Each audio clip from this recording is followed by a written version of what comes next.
Fala, leitores da Bíblia. Hoje a gente vai ler Provérbios 25.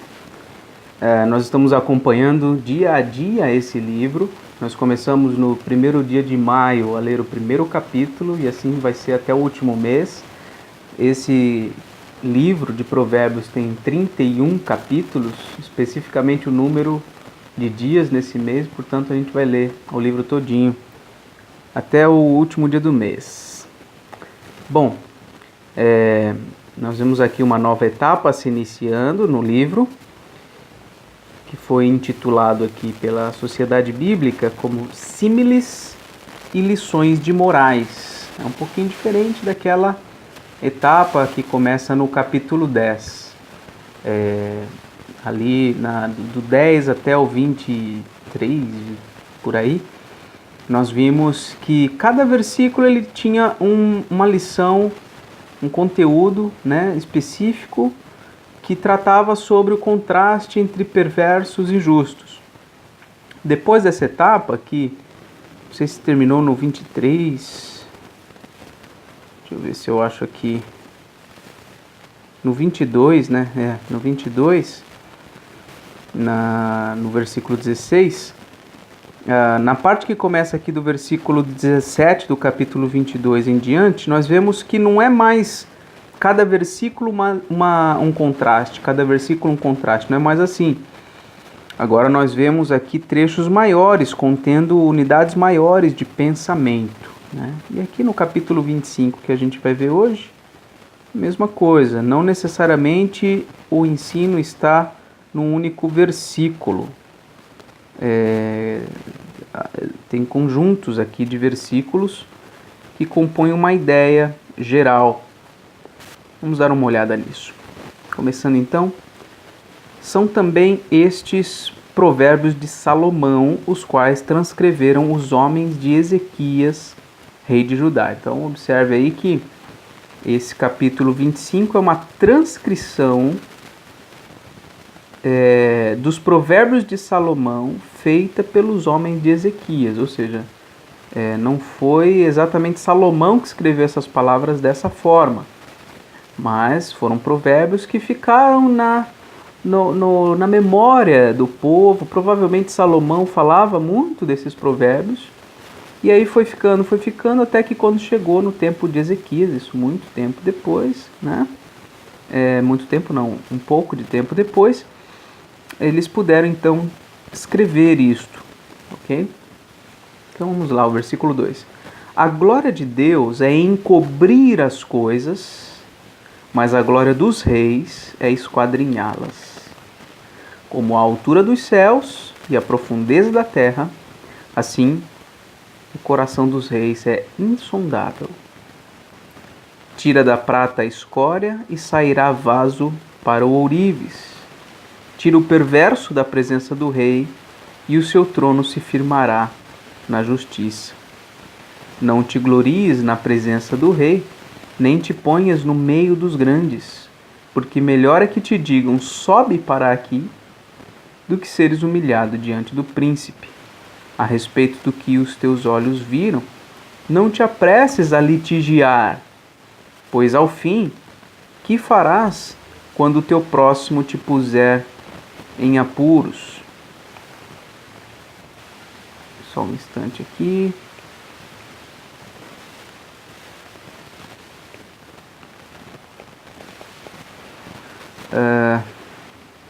Estava aqui no 8, Não te apresses em litigiar. Ok. Versículo 9. Pleiteia a tua causa diretamente com o teu próximo, e não descubras o segredo de outrem, para que não te vitupere aquele que te ouvir, e não se te apegue a tua infâmia. Como maçãs de ouro em salvas de prata, assim é a palavra dita a seu tempo. Como pendentes e joias de ouro puro, assim é o sábio repreensor para o ouvido atento. Como o frescor de neve no tempo da ceifa, assim é o mensageiro fiel para com os que o enviam, porque refrigera a alma dos seus senhores. como nuvens e ventos que não trazem chuva, assim é o homem que se gaba de dádivas que não fez.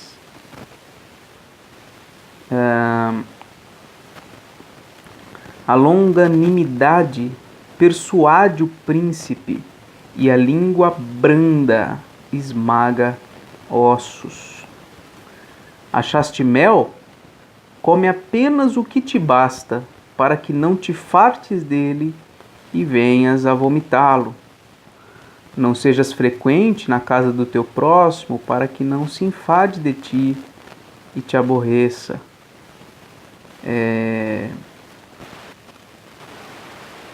Massa, espada e flecha aguda é o homem que levanta falso testemunho contra o seu próximo. Como dente quebrado e pé sem firmeza, assim é a confiança do desleal no tempo da angústia. Como quem se despe num dia de frio e como vinagre sobre feridas, assim é o que entoa canções junto ao coração aflito. Se o que te aborrece tiver fome, dá-lhe pão para comer. Se tiver sede, dá-lhe água para beber, porque assim amontoarás brasas vivas sobre a sua cabeça, e o Senhor te retribuirá. O vento norte traz chuva, e a língua fingida o rosto irado. Melhor é morar no canto do irado do que junto com a mulher rixosa na mesma casa. Como água fria para o sedento, tais são as boas novas vindas de um país remoto. Como fonte que foi turvada e manancial corrupto, assim é o justo que cede ao perverso. Comer muito mel não é bom, assim procurar a própria honra não é honra. Como cidade derribada que não tem muros, assim é o homem que não tem domínio próprio. Bom, se você percebeu, alguns desses provérbios, eles já foram escritos em outros capítulos. Existem algumas repetições mesmo, né? Até porque, se você observar, né, capítulo 25, como está lá no início, foram provérbios transcritos pelos homens de Ezequias. Então, até então, eram provérbios de Salomão, ele próprio escreveu, e aqui aquilo que foi lembrado pelos homens de Ezequias. Então, com certeza tem coisas muito semelhantes. Mas vamos a alguns comentários aqui. Primeiro aqui do versículo 6 ao versículo 7, nós vemos aqui que é melhor, né, quando nós somos convidados, trazidos para uma determinada situação, do que quando nós nos jogamos, né, numa situação privilegiada. Ele coloca aqui, né, não te glories na presença do rei, não te ponhas no meio dos grandes, mas espere que alguém te chame, sobe para cá. Porque quando nós nos convidamos, nos colocamos, né, na presença ali dos grandes, sem sermos convidados, nós corremos o risco de sermos humilhados. O versículo 8 diz: não te apresses a litigiar a respeito do que os teus olhos viram, que está no final do versículo 7. Você viu alguma coisa, aquilo é injusto, não tenha pressa em arrumar briga, não tenha pressa em reivindicar a justiça, vá com calma, né? Busque ter prudência. O versículo 9 é muito importante. Pleiteia a tua causa diretamente com o teu próximo. Não manda recado, não manda bilhetinho, né? Não caia na maledicência. Se tem algum problema contra o teu próximo, vai tratar com ele diretamente. Versículo 14. Como nuvens e ventos que não trazem chuva, assim é o homem que se gaba de dádivas que não fez. Então, tem muitas pessoas, né, que acabam acrescentando coisas à sua biografia, coisas que não são verdadeiras. Isso não leva a nada, né? Versículo 15 é interessantíssimo. A longanimidade, quer dizer, a paciência, né? O ânimo longo, a demora em se irar, persuade o príncipe. Né? Ou seja, as pessoas importantes, elas vão se admirar da nossa paciência, da nossa longanimidade. E ele diz ainda, e a língua branda esmaga ossos. Quer dizer, há um poder muito grande nessas qualidades, na longanimidade e na língua branda, que é o uso das palavras de um modo correto, de um modo tranquilo, de um modo manso. Né?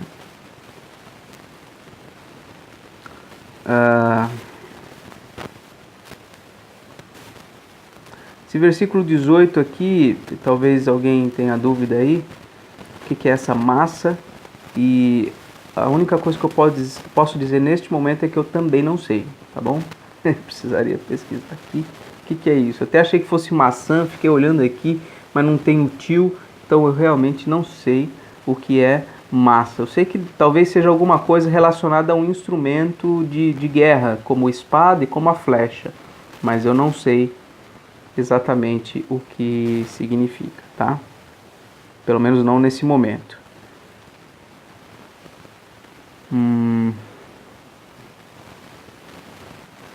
Versículo 20 fala de atitudes incompatíveis, né? Por exemplo, num dia frio ninguém tira sua roupa, ninguém fica sem roupa num dia frio, né?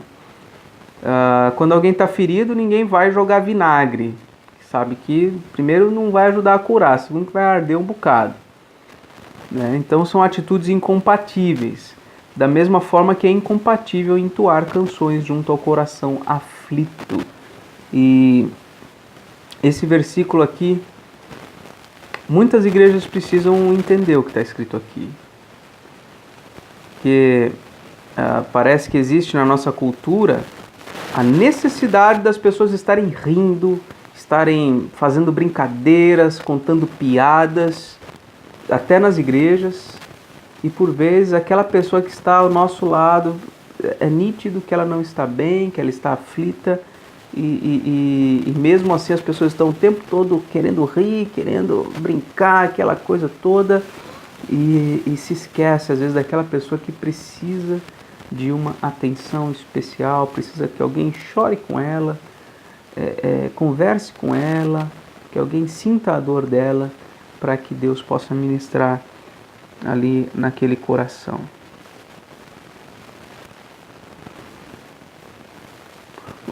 E isso, inclusive, é um reflexo do ensinamento neotestamentário, assim como o versículo 21 e o 22. Se alguém te aborrece, se alguém que te aborrece tiver fome, ajuda ele, dá o que comer. Se tiver sede, atenda a necessidade dele. Não é porque alguém te fez mal que você deve agir da mesma forma. Né? Jesus ensinou isso mesmo. Nós devemos amar os nossos inimigos. É exatamente este o princípio que está aqui no livro de Provérbios. Versículo 22. Porque assim amontoarás brasas vivas sobre a sua cabeça e o Senhor te retribuirá. Então a vingança ela nunca deve fazer parte do nosso vocabulário. Se qualquer sentimento de vingança surgir no nosso coração, a gente precisa buscar eliminar isso, né? E fazer o contrário. Treinar nossa mente a retribuir com bem o mal feito por alguém. Versículo 27. Poderia também citar aqui, deixa-me ver. É isso mesmo aqui, o 27, né? Comer muito mel não é bom. Comer mel é bom, né? Mas comer muito mel não é bom. Assim, procurar a própria honra não é honra. Então veja, comer mel é bom, comer muito mel é que não é bom. Assim como buscar ser honrado. Isso não é um problema, é bom. Você quer ser honrado? Maravilha. O problema é você procurar que isso aconteça, né? Se esforçar para que você seja honrado. Isso não é honra. A honra, ela é honra mesmo quando vem naturalmente por parte das pessoas. E por fim, o versículo 28, como uma cidade derrubada que não tem muros, assim é o homem que não tem domínio próprio. O domínio próprio é uma virtude muito especial, muito importante que nós devemos buscar, né? Se nós não temos domínio próprio, nós estamos vulneráveis aos mais diversos ataques, né? Ataques verbais, ataques físicos até mesmo, né? Quando nós não controlamos o que nós pensamos, muitas vezes podemos ser alvos, né, das mais diversas violências, violência verbal e tudo mais. Muito bem, esse foi o capítulo 25 de Provérbios e amanhã a gente continua, se Deus quiser. Fique com Deus, até amanhã.